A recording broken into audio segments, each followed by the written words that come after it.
Afternoon guys. এখন আমার দুপুরের রান্না চলছে। তো এখানে আমি একটু চিকেন করে নিচ্ছি। প্রায় হয়ে এসেছে চিকেন। আর এখানে একটুখানি আমি শাক করে নিয়েছি, পালং শাক শুকনো শুকনো করে নিয়েছি। বেশ ভালো লাগে খেতে, ভাতের সাথে গরম ভাতে ভালো লাগে খেতে। তো আর কিছু না, শাক আর মাংস। তো এই আজকে দুপুরের মেনু। চা করো না? চা হচ্ছে, বসিয়েছি। একদম কড়ক চা বানাবে তো আদা দিয়ে। আচ্ছা, কড়ক চা খাবি? হ্যাঁ, একটু ঠান্ডা ঠান্ডা ওয়েদার হয়েছে বলে।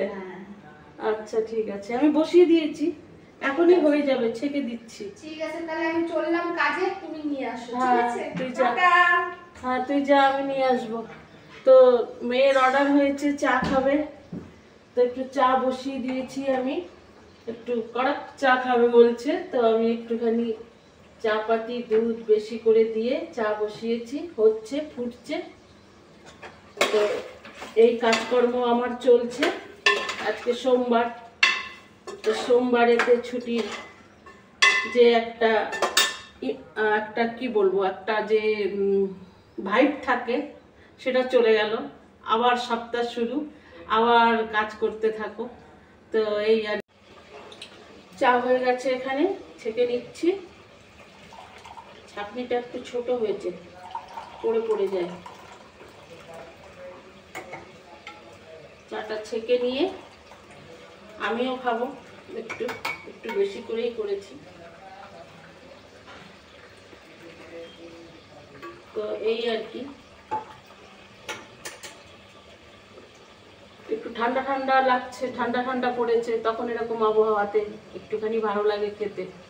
তাই বানিয়ে নিলাম, ছেঁকে নিলাম, তো চাটা খেয়ে। তো এখানে রান্না আমার কমপ্লিট হয়ে গেছে। তো কিছুক্ষণ পরে খাবার খাবো। তো আজকের দুপুরের আমার এই মেনু। এখন চা খেয়ে নেবো একটু। চাটা আমি মগেই খেতে পছন্দ করি, অল্পই হোক বেশিই হোক, তাও আমার চা। অনেক বছর হয়ে গেল এই অভ্যাসটা, মগের মধ্যে চা নিই, জলও খাই এতে, চাও খাই এতে, দুটোই খাই। তো আজকের এতটাই, আবার দেখা হবে নতুন ব্লগে। সবাই সুস্থ থেকো, ভালো থেকো, টাটা।